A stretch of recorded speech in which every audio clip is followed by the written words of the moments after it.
Looks like everything's green there. Good, good. Hi, welcome you all out there. Let's make sure the cam is up while that's loading. Yes, it is finally starting. I see you little munchkins in the live chat there. The Ant, Baka, and Bracken, who I know is just giving me a hard time for no good reason. Hello, I'm Flintworth. And yeah, welcome to the live version of Creature Creator. I am the one and only Flintworth, as you can see there, and I am happy to be here talking about creatures again. It's been a while. It's been quite a while. About a year, in fact. Now, ow. Here goes cracked. Before we get to the Bill Cipher portion of today's program, I want to talk about a few things about the series as a whole, as well as just, how things have been on my channel. Because at the end of the year, I got to be a little bit introspective. And if you're watching this, the recording afterwards, just go ahead, 1 or 2 or 3 minutes if this isn't your jam. I totally get it if you're watching this out of the blue. But if you have been a long time viewer, I feel like there's a little bit of something I want to be opening up about when it comes to on my channel. Because the thing is, Creature Creator is what made Flintworth the channel what it is. I made so many videos for the longest time, with the last one being released, December 6th, 2023, with How to Run Five Nights at Freddy's in D&D Part 8, with my coverage on Security Breach. And there's been plenty of plans to make more videos on other things that have been coming my way. Like, at one point I was working on a video on Helldivers. I'm still writing the script for an Aliens Creature Creator. And yes, Baka, yes, it is indeed, has been a bit. And the fact of the matter is, it's because life has been so wild for me and Jade. I've been telling a lot of our close friends and relatives that this has been the year of the highest highs and lowest lows, which has led to me, with my video productions in particular, having to be pushed to the wayside to take care of real life things. Like, we just bought a house, and the excuses doesn't really truly matter in that regard. What does is that I want to keep making, and I prefer to make Creature Creator as a pre-recorded show with, well-edited scripts, with all my fun miniature sets and bells and whistles. B-roll. I mean, I'm a filmmaker, first and foremost. But as you've all probably noticed, that I've been streaming more and more lately, and that's namely because I don't know if I can get anything else out otherwise. And for a bit there, I thought I could just, lean more into the video game side of things. That didn't really work out. But as of late, this month, that's why I've been seeing more Graveyard Gush coming into live. That's why I've been having delightful drawings. All of it is there to make sure I can still get stuff to you in a reasonable time, with the hope that someday, if not time, mayhaps some cash can come back my way to help hire people to help me do this. So, for the time being, Creature Creator's going to be live. It's going to be messy. It's going to be a bit rough, but I think that's going to help, things in the long run. To still get you the content, the fun ideas for your games that I know a lot of you have been yearning for, I think is the word I'm looking for here.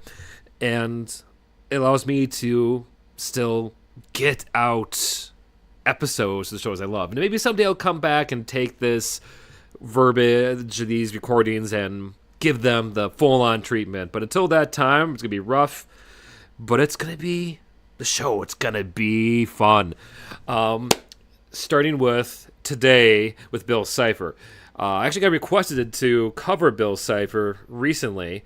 I think it was to the date, 13 days ago, by Captain Potato Q4Q on, of all things, my Pennywise video. But yeah, they wanted to see make Bill Cipher boss, and because yeah, I agree, he is definitely one of the best villains out there, if not the wackiest and you name it, just fourth wall breakingest, weird things you could possibly bring to your tables. And if there's any character that I could try the rough side of things with. Going live with the series, Bill Cipher would be a good start. And furthermore, anyone who's been in my games will be able to vouch that I love me some big bad evil doers that are crazy chaotic gods of mischief and mayhem. And why are you sharing potatoes in the chat? Is this something I don't understand? Was it because of the Pikachu butt? Are you looking for Mugkorg? Hey, Tifa, are you going to come up and say hi to people on stream? I'm getting distracted. I know, like I said, this is going to be rough, but it's going to be fun. But the thing I wanted to really start this whole spiel on that I think is kind of important to lay down is that Bill Cipher, or any kind of villains like him, so think like in your Discourse from My Little Pony, Q from Star Trek, even to an extent Loki from Marvel Universe, is that to use a character like them, to make them a villain, is effectively make your players fight against you, the DM, the GM. Because with the sheer amount of qualities, not just statistically in their stats, which I did make one for at least my take on a Bill Cipher stat block. You can find that in the description, my God of Weird stat block. But roleplay wise, these characters, these kind of villains, can just change anything and everything in a snap of their fingers, or even a cough of I don't know, something gets stuck in their throat.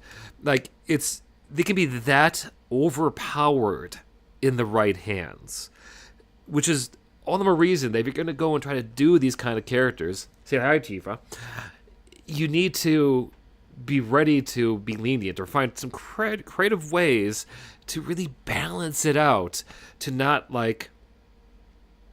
take away all the fun. Like, for instance, let's say your players, inevitably when they see faced with this thing, let's say one of your players is a murder hobo, and you're having your character come on, Captain Rhombus, or you wanted to use for your Bill Cipher. What, dog? I am streaming. That, let's say you go and introduce your Cypher. The barbarian mid-monologue tosses an axe at them. Like, in that moment, regardless of whether they hit or not, your villain could either the snap of their fingers make that axe be a pie, could go flying back towards the barbarian. You could go and just with a thought and make them into Swiss cheese. So you really got to go and watch how you make use of those powers, because if you think about it, any of these characters could literally end the heroes all in a single minute of them showing up on the movie or the TV screen. Which is why rule number one with doing these kind of portrayals, these games, is to remember that these characters already consider that they have already won. That that your players, your heroes of the story, are effectively their playthings. And they are just going to go and toy with them. It's like the ultimate form of cat and mouse, in a way, where the cat has caught the mices, and now it's time to bat at them until you break their necks, metaphorically speaking. So how do you really kind of go about and showing that? Well, a big part of it is making sure your character doesn't really have a black and white morality. Because if they do, and they're here for evil reasons, why would they hesitate? They're all powerful being. And if they're good, why are they doing this in the first place? You gotta have it more of to quote one of my favorite phrases from TV tropes, a kind of blue and orange morality, in that To them, what is good and fair what they're out for may not make any sense to what the players want. Like, case in point, Bill Cipher. In the TV show, his whole thing is not really to end the world, but to make our universe weird. Which, yes, may cause, some, how should I say, side effects to our plane of existence. But, now it's not going to load me, is it? Yeah, just make him a silly little guy. Yeah, I mean, it's a part of the thing. You make him a silly little guy, but if you ever watch the show, he's also terrifying at the same time. That's what's kind of like, it'd be like, which I know can also be really hard for some players, which is a big thing. Number 2, be ready to improvise when you bring out your Bill Cipher. Now, I was going to suggest, if you're going to go that route, and you struggle with thinking things on the fly, that's what I always, kind of fall back on. The good, tried and true, playing card, tarot card method. Now, if you've seen my first video on this, I use tarot cards when I need to think of things on the fly, like flashcards. There's plenty of sites and stores that offer basically random idea generators, but you can then use them in turn to really kind of make your silly little guy, like Baka is saying there, just as random and goofy. So, for instance, and this goes with not just like, talking, hanging around with your players, but even fighting them.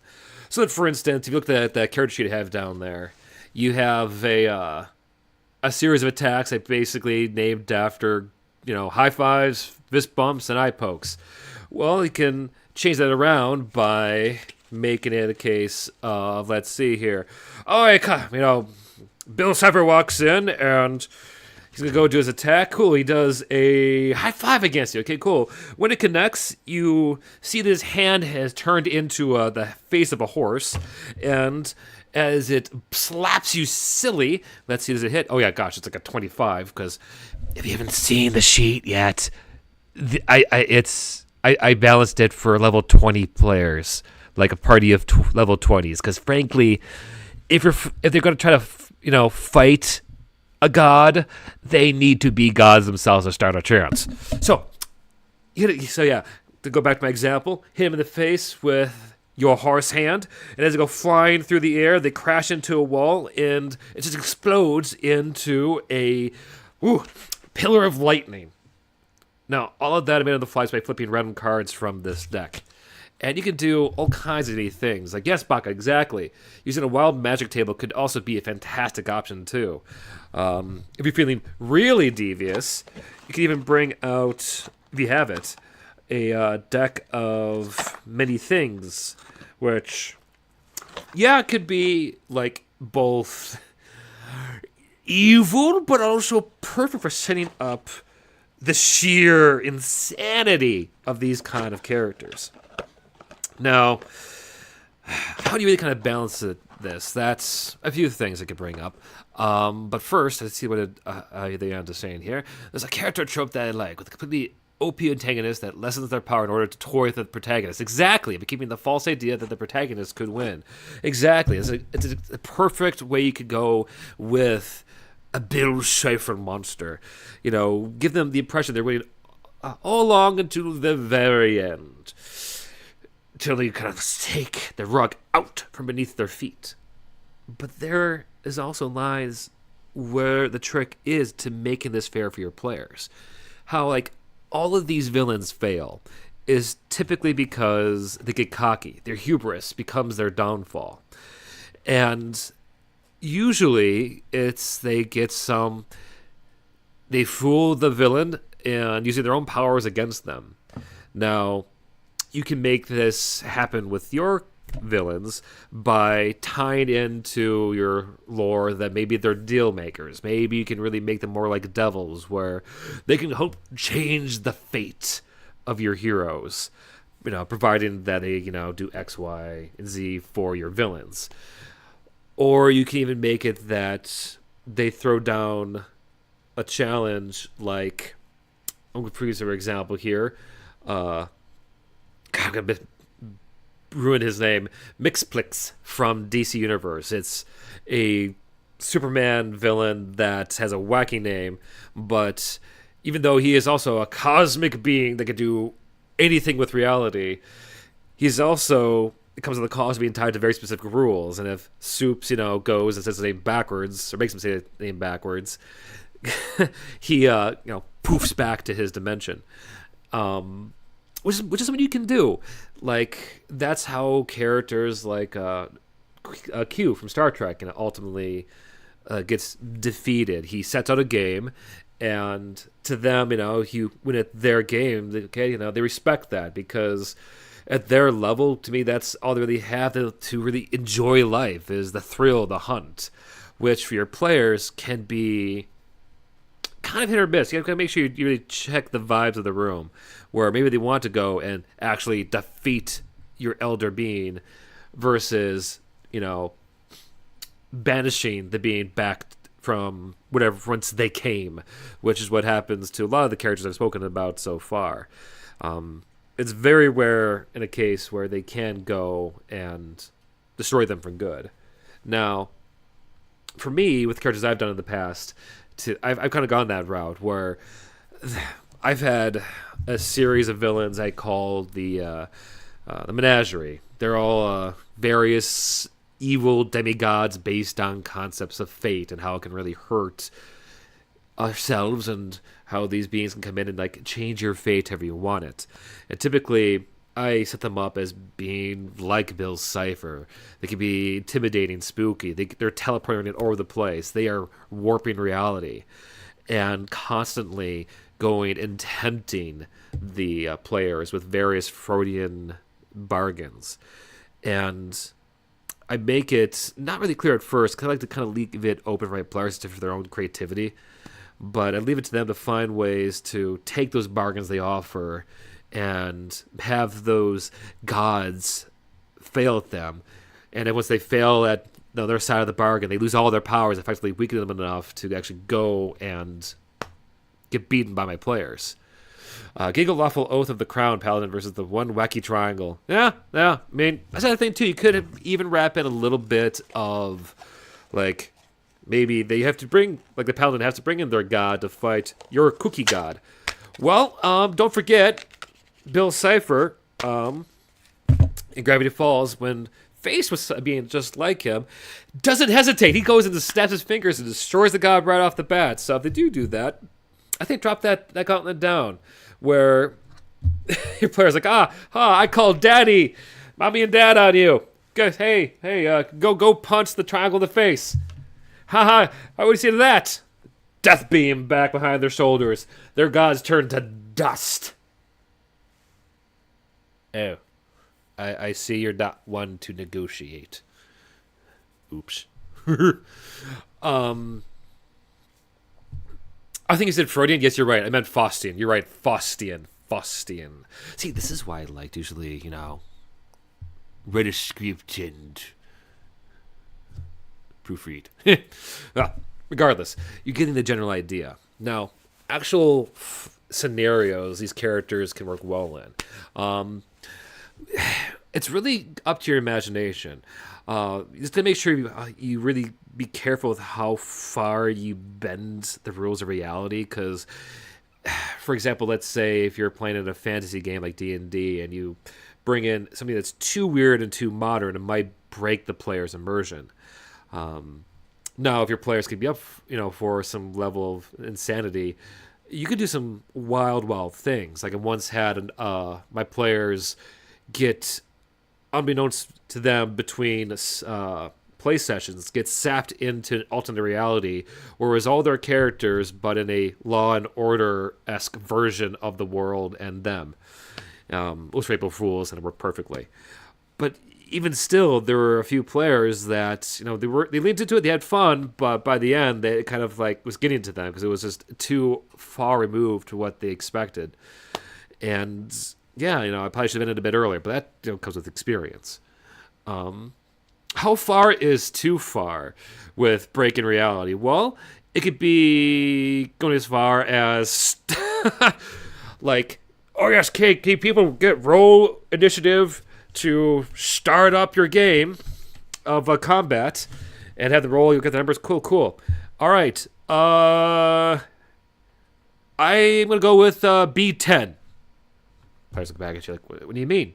B10. You then pull away the battle mat of all their miniatures and all that to reveal that below it is a set of battleship boards. Because now that's the combat. You're now playing Battleship. See what I mean? That it could be with these kind of characters. You have the power to change not just the reality, but the rules too. Which is all the more reason why you need to be careful with how far you go. But I would say that if they're cool with it, you can always bring it up to them first, where kind of pull a.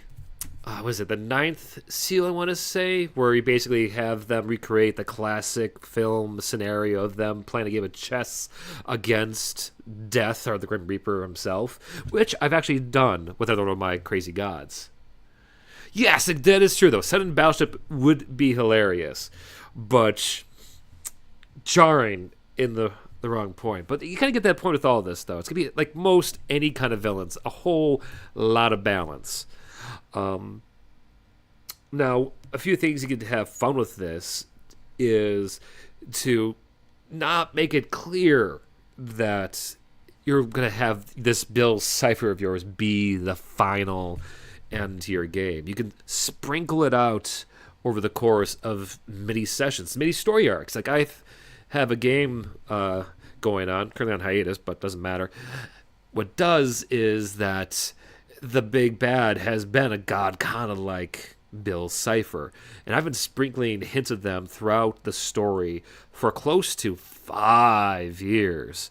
To now to the point where the players are getting ready to kind of go and contend with this higher, scary-ass being. Makes sense to them because it's taken that much setup. So it pays, I guess, to prep in regards to being weird, which is kind of, funny if you think about it with Bill Cipher. Now, research-wise, because if you're going to do this, you're going to, have to go and study up to really kind of capture it. Regardless if you're a fantastic improviser or performer, storyteller, or if you happen to, be just starting out. No, naturally, watch Gravity Falls. It's a fantastic show, worth watching, great animation. Alex Hirsch is hilarious. But I also would highly suggest looking into a little bit of some of the stuff that inspired Gravity Falls, like the OG, the Twin Peaks that came out ages ago. But it's a wild 1990 drama by David Lynch, and it can be a great source, considering the characters in there, a great source of inspiration for the amount of weird you can do. Another way I would go, I brought them up before, you got Discord or from My Little Pony, but yeah, frankly, just looking at Q from Star Trek. Now, that character has had all kinds of fantastic stories that could be based games after. For those who aren't big into Star Trek, Q is basically a god that's kind of like a demigod that comes to challenge Picard and his crew in Star Trek Next Generation to a game of proving whether humanity is expanding too fast and is too wild. And he uses various things in their history to kind of taunt them. And it's only through, basically a legit forensics debate that they beat him. But going on from there, he pops in almost time and time again to, help them by, let's say, I don't know, yeeting them across the galaxy to meet a threat that's on its way. So you can have, your players confront another big bad, a few arcs and a few levels below. They actually gotta, meet them in your main game. There's another story where Q is depowered and becomes like them. So you can just imagine that. Bill Cipher being forced to hang out with your party as a level 1 hero. See, there's a lot of potential from Star Trek. Highly recommend it. Um, let's see. First clue: the dollar bill and the pyramid on it. Coincidence? I think not. True. But you may joke there, Baka, but that is exactly the kind of hints you need to do. Like, find some symbol like an eye. Eye's fantastic. It's creepy. It's not really copyright pending, and it's easy to sprinkle throughout the world because imagine how many times you see circles in your daily life. That's what I did for my monster in my game, matter of fact. But it's kind of ties it all in. One of those little threads. Circles are good threads, which is weird phrase to say. I think the stat block I see here writes could have a reaction where if any creature rolls a skill check, the God of Weird could subtract 1d10 from the roll. Yeah, that's the thing. Like, I made the sheet with the mindset that it's only going to be brought out during actual combat. Because outside of combat, it's really up to you, the DM, to decide how the effects are in rolls. Because that's what they are. Anything below a level 20 kind of party fight, they are effectively fighting you. So it's up to your, like, your own narration, your own storytelling to figure out what the kind of pacing is. Because these creatures, frankly, can do this shit as many times as they want. And I thought about making a sheet of them depowered, but frankly, I think I left that out because it surely gives you and your players another avenue to make it happen in their games. Like maybe you convince your Bill Cipher to become you should be big and powerful, but I bet we can even beat you as a dragon. Oh yeah. Yeah, see, that's the kind of thing. Like, you need those kind of scenarios where they convince them to be something else that they can beat just to, put a jab into the big being's pride. But that's kind of like the loosey-goosiness of these kind of monsters. DM magic on the streets, functional stat block on the sheets. Yeah, effectively, yeah. Because... And even, the stat block... I think is still a bit too limited for these kind of creatures, because if you really want to go and make a tit-for-tat kind of stat sheet for Cypher for your own games, you have to acknowledge the fact that he can regenerate, not just his body, but his soul. There's not a whole lot in D&D that can combat that. Wish spell, I wish you never existed. Okay, well, if you don't finish up the rest of that sentence, that might be enough, because, yeah, to him, it might be, it didn't exist in this realm, but okay, fine, I'm out of this realm, but I can come back someday. Yeah, it's wild. You, by all means, if you want to go that route, but just realize that there is no box. These creatures are from outside the box. They are from... outside the box, in the next room, 2 stories down, eating cheese and graham crackers. Maybe a little bit of jelly beans. Who knows? And, yeah. Other scenarios I would recommend with these kind of beings is really play into the Faustian side of their deals. And maybe they really want to really kind of go and fight the players. Maybe they just want to go and mess with their lives for their own, games on the side. Like maybe your whole campaign just happens to be a footnote in their lives, which it probably is. But just imagine they're like, oh yeah, sorry. I know you're trying to stop me from destroying your world because I want a parking spot for my Armageddon dragon, but I got a lunch date in 5 minutes. Can we just wrap this up? How can we make this easy for everyone here? Huh? Work with me. I wouldn't really recommend that. It might kind of kill the mood.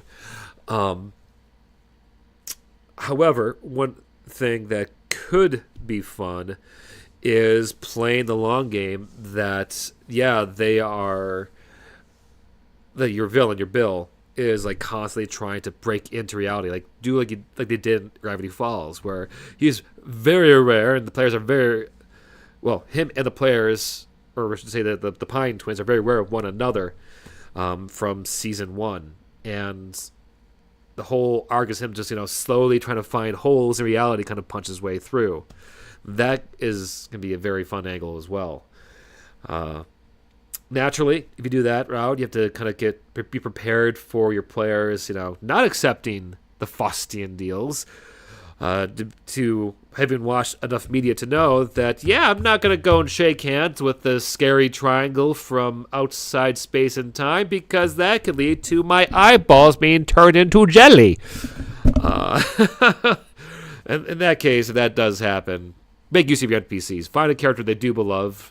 Maybe have like Goblin the Moblin number 5 that they decided to adopt as the party pet. Maybe they're the ones that made the deal with the scary triangle with a penchant for buying gold and rearranging all the holes on people's faces. I mean, nightmares. Hey, let's see what we got here. In the end, I'm tempted to run a short campaign. We're on a OP for an OP big bad evil guy's toys with the party, and they have to go along with the games until it's satisfied. Yeah, that's another way too. Yeah, where they just are like the puppets in the show, like dance monkeys dance. Oh yeah, no, there's a lot of crazy things. One thing I did want to bring up is like, how can you go and design your own Bill Cypher, like the physical appearance of them. Frankly, in my opinion, if your players are down, you can always bring Bill into your game worlds. That level of like breaking the fourth wall could be fun, especially if they're Gravity Falls fans.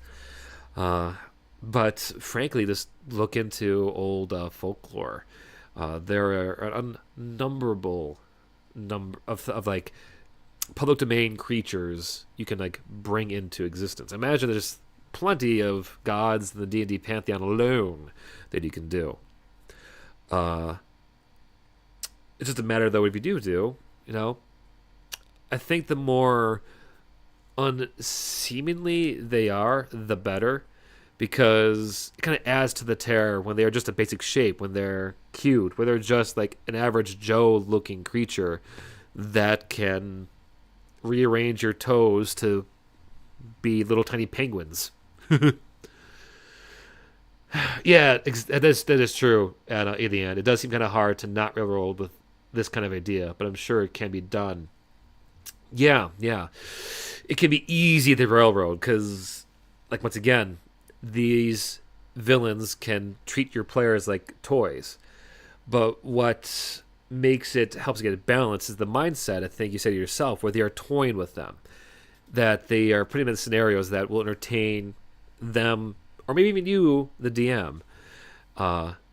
Like, they don't think anywhere it's possible during the course of these events that they'll find, experience, allies, you name it, that they can undo their fun. But that's the big thing. Like, it goes back to what I said, the key things is that to your Bill Cypher's mind's eye, they have already won. It's just a matter of time. It's a matter of time when they just get to like reveal the medal, start the parade, and just rub it in your players' faces. Now let's say though, moving on from there, you are looking to not have this be D&D, which can be a thing. So like, for instance, let's say, kids on bikes or more of like modern day kind of stuff. I mean, you can have to go use the god or devil angle pretty easily there. But one thing I would encourage, and it was very much inspired by Cyberpunk, look into AI, like straight up digital interfaces. In the right places, you can kind of make your own little, essentially a mix of Skynet from Terminator. I'll be your little wacky Bill Cypher. Like, imagine what would happen if Clippy went insane. more so than it already has, and decided to force the world into a giant game of Club Penguin. So there's a lot of ways you can do that there too. Or you can just, make what like Star Trek did, and just have a being from outside time and space come happen to visit the planet. Hey. Yeah. Now, the last thing I'm going to kind of bring up is, and I'm going to do this, and I've kind of written about this with my Alien script, which I might just at this point, read out loud, is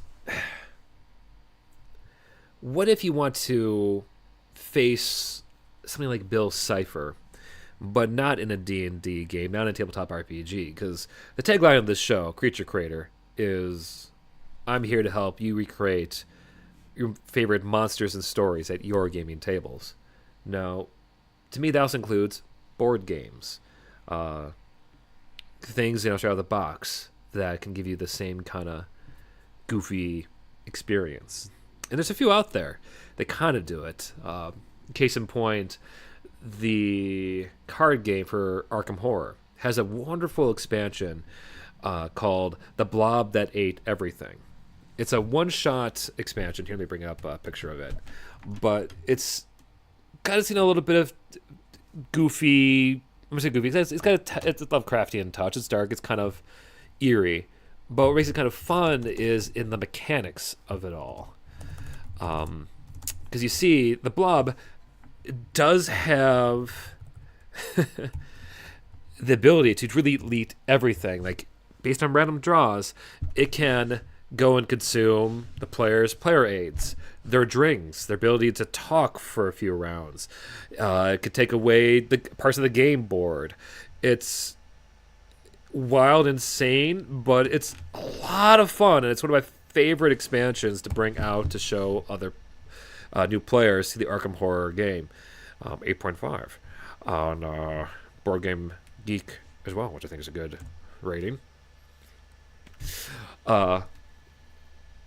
Let's see, Rival Cult, the Cult of the Strange Celine, and the Cult of the Irrational Isosceles.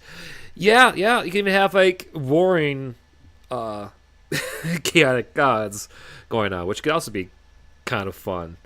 But I was also gonna suggest a game like what's what I'm thinking of here? A social deduction game like Blood on the Clock Tower, which I know I've talked about it before. It's in my specifically my Thing video last year, where effectively you get to go and do a game of like Mafia, Secret Hitler with a DM. Well, the DM can easily play the role of like Bill Cipher or you name it, and causing every other players to be paranoid and trying to kill themselves. Among Us, Fungus Among Us. Or you're saying Among Us, like the video game. I mean, the video game too, yeah, could be a good way to kind of do some of the zaniness, but to an extent. There's one last game I was thinking of that's on the tip of my tongue. I'll probably remember it later. Yeah, it's gone there. But effectively, I think the Blob That Ate Everything is also pretty good for kind of capturing out of the box the same kind of zaniness of Bill Cipher. Actually, no. There's another game. Especially if you like the idea of gods fighting other gods. But what is it? It's made by Cryptozoic. Battle of... I think this is what it is. Yep. It is a game called Epic Spell Wars of the Battle Wizards. Duel at Mount Skullsfire. It can be hit and miss in itself, but the sheer level of weirdness would make Bill Cipher giggle with delicious glee. And I could totally see a night be dedicated to everyone, dropping down their favorite Bill Cipher quotes and then some, just to like have a little bit of their own real life Gravity Fall shenanigans. Oh, I said social deduction games. Okay. But yeah, I think those are probably my off the cuff 2 recommendations that I would go with for kind of like a Bill Cipher experience. But yeah, that said, I feel like he does probably work best inside the tabletop world.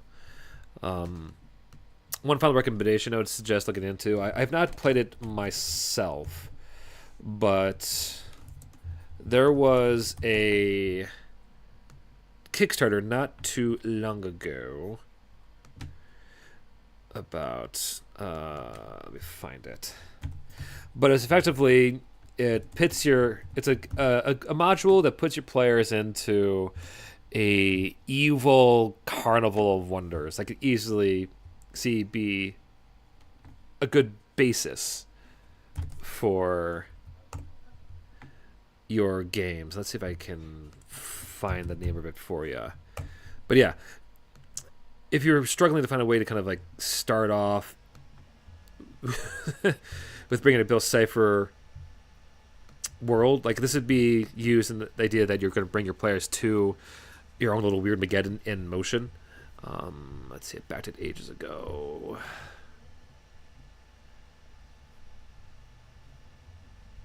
Loading.